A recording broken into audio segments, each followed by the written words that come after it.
আসসালামু আলাইকুম রহমতুল্লাহি অবরকাতুহু।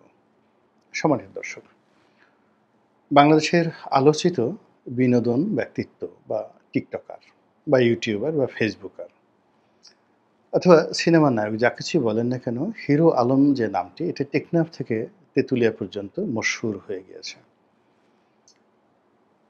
শেখ হাসিনার জামানাতে তিনি বাংলাদেশের টম ক্রুজ ছিলেন, কিংবা বাংলাদেশের দিলীপ কুমারের মতো প্রভাবশালী ছিলেন। গুগলে যদি বাংলাদেশের শ্রেষ্ঠ নায়ক, ব্র্যান্ড অ্যাম্বাসেডর, যেমন ভারতের শাহরুখ খান, কিংবা ধরুন হলিউডের টম ক্রুজ, এরকম জনি ডেপ, তাদের নাম যেভাবে আসে, একইভাবে এই গুগলে সার্চ করলে বাংলাদেশে রাজ্জাক, তারপরে আলমগীর, ওনাদের নামের পরিবর্তে দেখা গেল যে ইদানিংকালে হিরো আলমের নাম নাকি এসে যায় বলে অনেকে অভিযোগ করেছেন। এবং এটা নিয়ে যারা নেটিজেন বলা হয়, তাদের ক্ষোভের কোনো সীমা ছিল না। এটা কী ধরনের কথা? এবং এই কারণে আওয়ামী লীগ জমানাতে হিরো আলমের উপর অনেক জুলুম হয়েছে, অত্যাচার হয়েছে, নিগ্রহ হয়েছে। কিন্তু বাস্তবতা হলো যে আমাদের সমাজের যে এলিট শ্রেণী, যাদেরকে অনেকে বুদ্ধি বেশ্যা বলেন, তারা সুকৌশলে শেখ হাসিনাকে অপদস্থ করার জন্য, তার রাজনীতিকে প্রশ্নবদ্ধ করার জন্য, এবং তার যে জমানা, শেখ হাসিনার যে জমানা, সেই জমানায় কি তৈরি হয়, শিল্প কী, সাহিত্য কী, চলচ্চিত্র কী, এটাকে খুব সুকৌশলে বিশ্বের যে চিন্তা চেতনা বা বাংলাদেশের যে বুদ্ধিভিত্তিক শ্রেণী, তাদের মস্তিষ্কে একটা চপেটাঘাত করার জন্য ওই যে বুদ্ধিবেশ্যা যারা আছেন, তারা যাদেরকে প্রমোট করেছেন, সেই প্রমোটের মধ্যে অনেকগুলো নাম আসবে। এর মধ্যে জনাব হিরো আলম অন্যতম। তো সেই হিরো আলম তিনি জীবনে সব চেষ্টা করেছেন। নায়ক হওয়ার চেষ্টা করেছেন, গায়ক হওয়ার চেষ্টা করেছেন, নৃত্যশিল্পী হওয়ার চেষ্টা করেছেন, আরও অনেক কিছু। এবং সে গান যেন তেন গান না, আরবি, উর্দু, রবীন্দ্রসঙ্গীত, এবং তিনিই বোধহয় পৃথিবীর মধ্যে একমাত্র ব্যক্তি যাকে গান গাওয়ার জন্য বকাঝকা করা হয়েছে। আমরা ছোটকালে একটা সিনেমার গান শুনতাম, বাবা বলে গেল আর কোনোদিন গান করো না। গান যদি পৃথিবীতে নাই থাকতো, সারেগামা পাদানিসা কি করে হতো। অসাধারণ সুন্দর একটি গান। তো হিরো আলম সাহেব যখন রবীন্দ্রসঙ্গীত গাইলেন, তখন বাংলাদেশের যে এলিট সমাজ, তাদের দাঁতের উপর, যাকে বলে মুখের উপর, জিহ্বার উপরে রীতিমতো চপেটাঘাত পড়ে গেল। এবং তারা রাষ্ট্রের আশ্রয় নিলেন, সরকারের আশ্রয় নিলেন যে একে রবীন্দ্রসঙ্গীত আর গাইতে দেয়া যাবে না। তো ভাগ্য ভালো তিনি ওয়াজ করেননি। তিনি যদি ওই সময়টাতে ওয়াজ মাহফিল করতেন, কোরআনের তাফসির মাহফিল করতেন, হাদিসের তাফসির মাহফিল করতেন, আল্লাহ তাকে বাঁচিয়েছে, তাহলে তাকে মুরদাদ, কাফের এই সমস্ত ঘোষণা করে তার ফাঁসির দাবিতে লক্ষ লক্ষ মুমিন এবং মুত্তাকি তৌহিদে জনতা নেমে যেত। এবং এই যে শেখ হাসিনার পতনের পর যে অবস্থা তৈরি হয়েছে, তাতে সবার আগে যদি একটি ফাঁসি প্রকাশ্যে কার্যকর হতো, সেটা হিরো আলমের ফাঁসি হয়ে যেত যদি তিনি একবার মঞ্চে বসে সেই যে হুজুরদের মতো একটা সুর দিয়ে বলতেন, নাহমাদুহু ওয়া নাস্তাইনুহু ওয়া নাস্তাগফিরুহু ওয়া নাউযু বিল্লাহি মিন শুরুরি আনফুসিনা। এইভাবে যদি উনি একটু বলার চেষ্টা করতেন, ওনার ভাষায়, ওনার সুরে, কিয়ামত হয়ে যেত। ভাগ্য ভালো তিনি সেটা করেননি।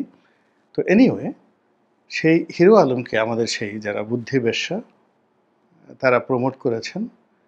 ফলে তিনি নিজেকে মানে অসম্ভবকে সম্ভব করার মহানায়ক, কিংবদন্তির মহানায়ক তিনি ভেবেছেন।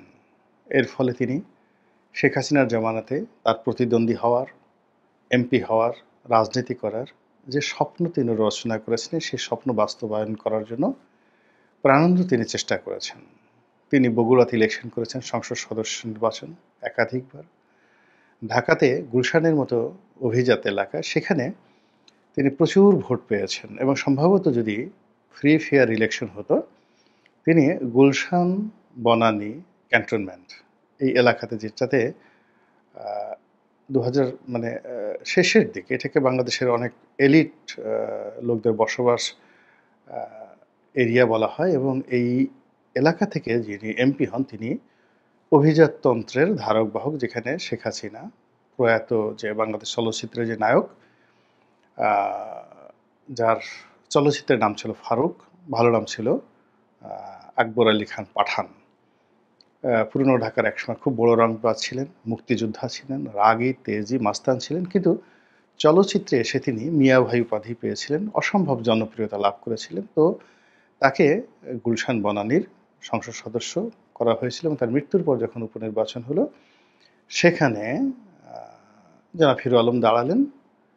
মূলত সরকারি প্রার্থী মোহাম্মদ আরাফাত, সজীব ওয়াজেদ জয়ের ঘনিষ্ঠ বন্ধু, তাকে অপমান করার জন্য, আ তাকে উচিত শিক্ষা দেওয়ার জন্য এবং আওয়ামী লীগকে নাস্তানাবুদ করার জন্য ওই এলাকার বিএনপি, জামাত থেকে শুরু করে আরো অনেকে দল বেঁধে সুকৌশলে জনাব হিরো আলমের পক্ষে তারা নেমে গেলেন। হিরো আলম সাহেবও প্রাণত চেষ্টা করলেন, কিন্তু নির্বাচনের শেষের দিকে তার প্রতি খুব খারাপ আচরণ করা হয়েছে। তাকে রাজনীতিতে যে দাবরানি আছে সেই দাবরানি দেওয়া হয়েছে, মারধর করা হয়েছে এবং তিনি হাসপাতালে চিৎকার করে কেঁদে বলেছেন যে আমাকে কুত্তার মতো করে মেরেছে।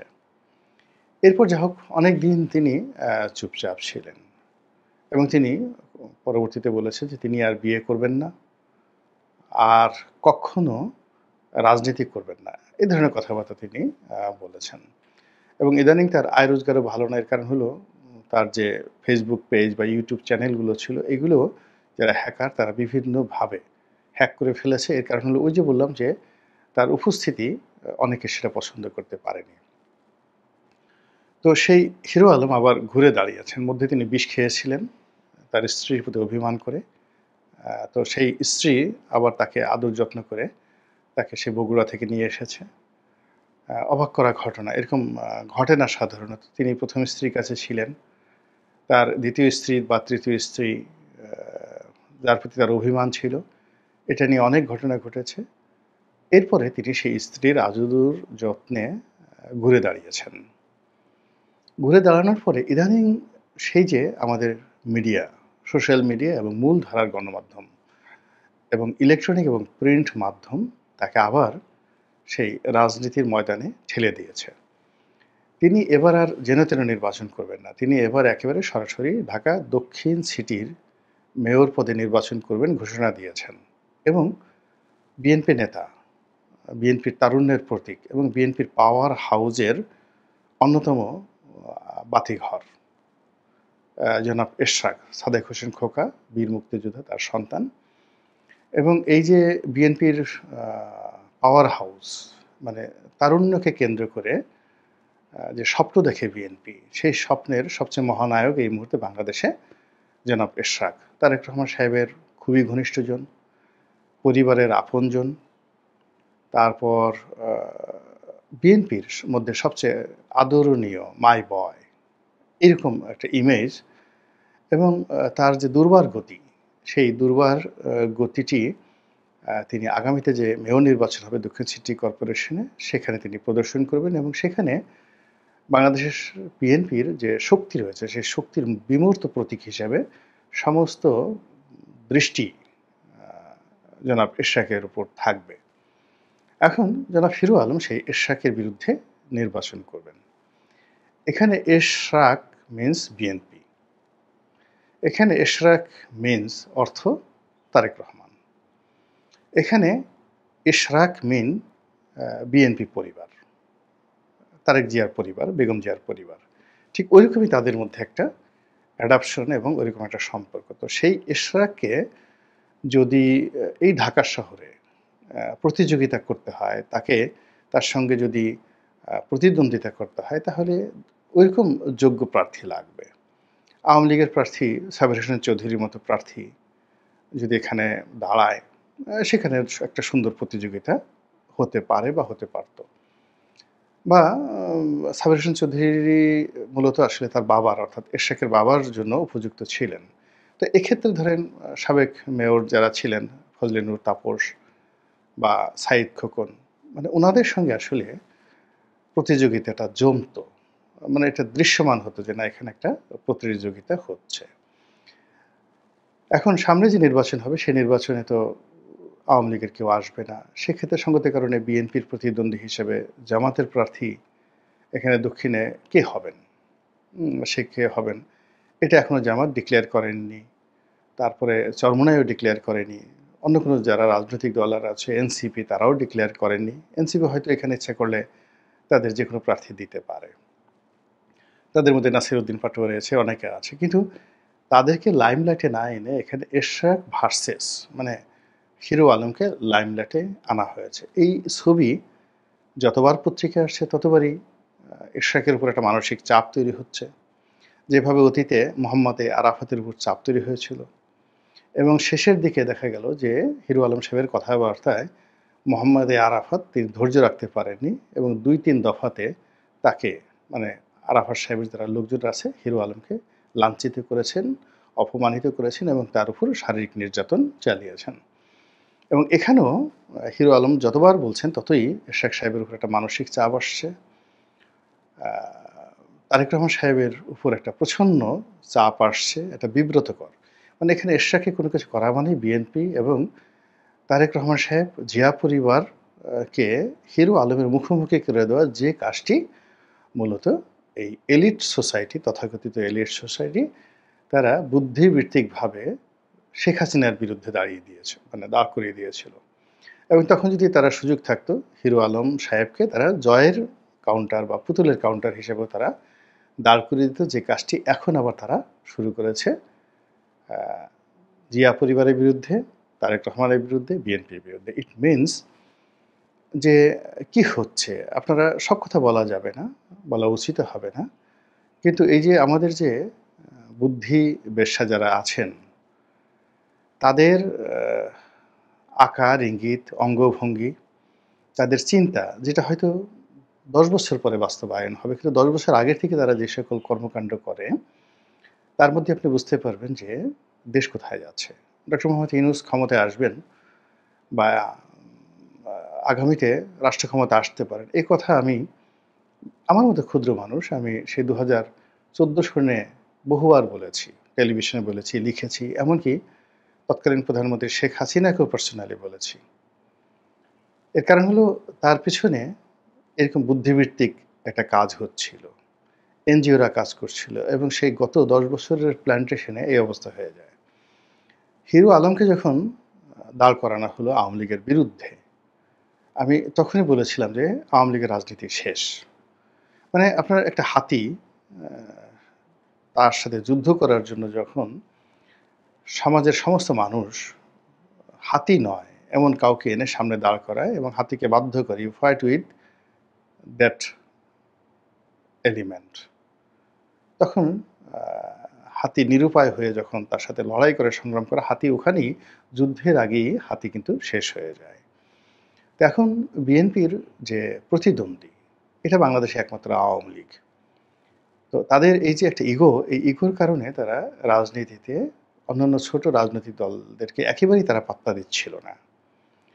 তো যখন তারা পাত্তা দিচ্ছিল না এবং এই যে তাদের যে অহমিকাবোধ, এই অহমিকাবোধ ছোট, ছোট রাজনৈতিক দল এবং বুদ্ধিবৃত্তিক যারা কাজকর্ম করেন তাদেরকে ভীষণ রকম বিক্ষুব্ধ করেছে। তার সঙ্গে, সঙ্গে বিএনপির এবং তারেক রহমান সাহেবের অনেক সিদ্ধান্ত হয়তো অনেকের পছন্দ হচ্ছে না। ফলে তাদেরকে টিজ করতে হবে, ছোট করতে হবে। তাদেরকে তুচ্ছ করতে হবে, তাচ্ছিল্য করতে হবে। তাদেরকে এমন একটা জায়গাতে নিয়ে যেতে হবে যেন সবাই তাদেরকে কমিক বয় হিসেবে, কমিক ম্যান হিসেবে মনে করে। এই যে কাউকে নিয়ে কার্টুন আঁকা, কাউকে নিয়ে ব্যঙ্গ করা, এটা কিন্তু কোনো অবস্থাতেই ভালো নয়। এটা ইউরোপ আমেরিকাতে যতই বলুক না কেন, একটা সময় তারেক রহমান সাহেবকে নিয়ে খুব ব্যঙ্গ হতো এবং ওরকম একটা ব্যঙ্গচিত্র তিনি সামনে এনে এই জমানাতে তিনি আবার বলেছেন যে, "ঠিক আছে আমি এটা অ্যাকসেপ্ট করছি, এরকম কাজ আরও হোক। I do not support it." আমি এটা সাপোর্ট করি না। এটা হওয়া উচিত নয়। সম্মানিত মানুষকে নিয়ে কখনোই এরকম ব্যঙ্গচিত্র আঁকা উচিত নয়। আবার যদি কাউকে নিয়ে ব্যঙ্গচিত্র আঁকা হয় ধরে নিতে হবে তার ক্যারিয়ার পরিপূর্ণভাবে শেষ। যাদেরকে অতীতে এই কাজগুলো করা হয়েছে তারা কিন্তু কেউ কখনো রাজনীতিতে দাঁড়াতে পারেনি। এনিওয়ে, তো সেই ক্ষেত্রে এখন বিএনপি, তারেক জিয়া, বিএনপি পরিবার, তারেক জিয়ার পরিবার, তারপরে জিয়া পরিবার, এরশাদ পরিবার, মেয়র সাদেক হোসেন খোকা পরিবার, বিএনপি রাজনীতি, জাতীয়তাবাদী শক্তি, এই শক্তিগুলোর যে ন্যারেটিভ রয়েছে, এই ন্যারেটিভকে তাদের যারা বর্তমান প্রতিদ্বন্দ্বী রয়েছেন তারা আবার তাদেরকে হিরো আলমের মুখোমুখি করে দিয়েছেন। পরিণতি কি হবে? Just wait after 5 years and after 10 years. তখনই আপনারা বুঝতে পারবেন। আল্লাহ আমাদের সবাইকে হেদায়েত দান করুন এবং হেফাজত করুন। আসসালামু আলাইকুম ওয়া রাহমাতুল্লাহি ওয়া বারাকাতুহু।